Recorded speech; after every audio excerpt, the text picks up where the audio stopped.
As we edge close to the summer 2025, focus switches to the international scene, that's right. And of course, over in the States, it'll be a Cold Cup, that's right, with 16 nations competing for glory. Today, we're going to preview a nation, and we're coming at you next.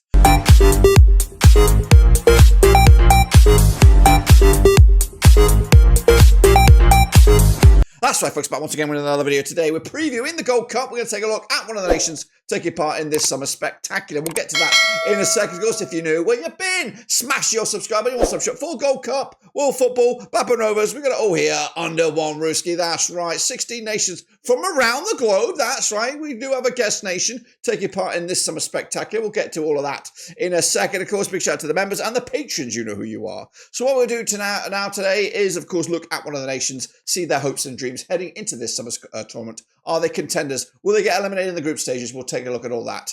We're going to start right here, right now. Alrighty then, folks, let's take a look at Costa Rica coming at you here. Very, very fine margins then for Costa Rica getting through to the Gold Cup. They had to do it through the back door, the tricky back door. They're preliminary round winners. I'll showcase you how they did that in a second. They secured the spot on the 25th of March, 2025, and they've been here 17 times in this rendition of the Gold Cup, 23 times overall, and the last time they were here was back in 2023. They were runners-up back in 2002 in this rendition, and they were also champions, though, 3 times in the old school version back in the 60s and the 80s, in 63, 69, and 1989. They're ranked 54th according to the world of FIFA. That's right, and they are kind of pushed in the right direction by these guys. Manfred Ugalde on the books of Spartak Moscow is a striker. Of course, he's just 22 years of age, a lot of future, or the Costa Rican future in football depends on this young lad's shoulders. He should be the spotlight for the next 10, maybe even 15 years if he wants to drag his career into his late 30s. Anyway,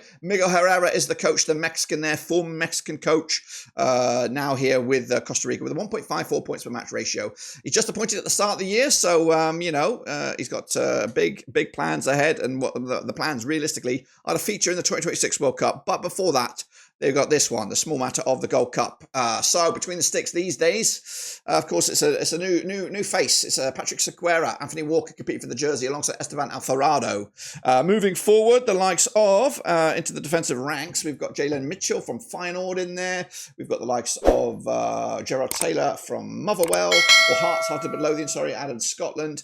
We've got the likes of Ferdinand Fadion, and of course Juan Pablo Vargas. Into midfield, the likes of Brandon Aguilera. We've got the likes of Andy Rojas, Orlando Galo as well, Alan Cruz, Diego Campos, very much Central American feel to this. And then up top, we talked about him already, Ogalde from Spartak. We've got Alfonso Martinez as well from New York City. And then, of course, Kenneth Vargas as well, also from Heart of Midlothian, as a very Edinburgh-based kind of feel to the team as well. Let's take a look at the key players then performed so far in 2025.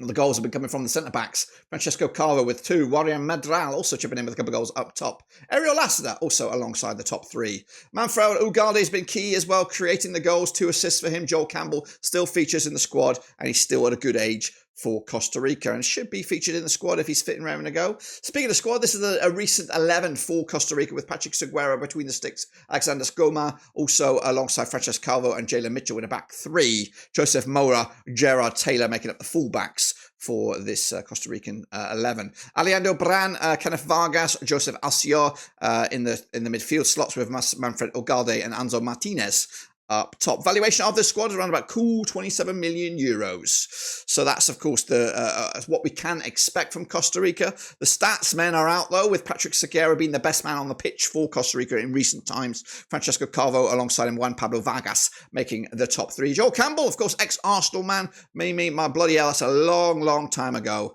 I don't even know, that's back in the Wenger years.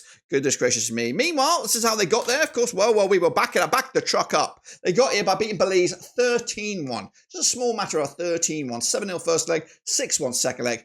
13-1. They shouldn't really have to do this, but they did it. It just shows their quality. Of course, they're not this level. They're definitely Premier level Concacaf nation. They're in a Premier level group with Mexico. Of course, those two should compete for the top 2 spots there.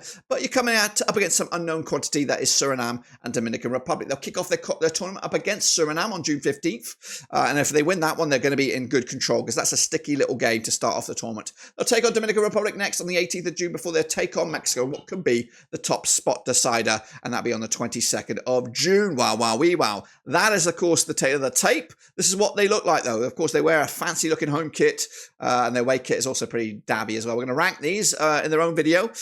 Costa Rica coming at you right here in the heartbeat of Central America, alongside Nicaragua and Panama, of course. And hopefully, the Costa Rican fans will be in their abundance in the tournament itself in Canada and, of course, US of A. So what is my expectation for Costa Rica? Well, they're here. They're here on merit, and they should be one of the teams that are going to compete for glory here. I do expect them to go quite far, but I don't know how far. I've got quarterfinals at worst case scenario. They should qualify from the group convincingly. It's just a matter if they finish first or second. And if they do finish first, they could probably go to the semis and maybe even the final. But if they do finish as runner-up, then they're going to probably find it sticky to get out of the quarterfinal stage. That's my take on Costa Rica. Let me know your thoughts and opinions down below, boys and girls. Well, there you have it, folks. There you bloody have it. That's right. Does this nation stand a chance to get through to the knockout stages? Do they even have a shot at glory? Let me know down below. Of course, over the course of the next few days, we'll preview the remaining nations in this summer's tournament. If you already missed one, make sure you check it out as well. And do me an honor and smash that thumbs up and smash your subscribe. We're going to have non-stop coverage of the Gold Cup right here, of course, so make sure you hit the order of subscribing to the channel. But until then, I'll see you soon when we return. But until then, we're done.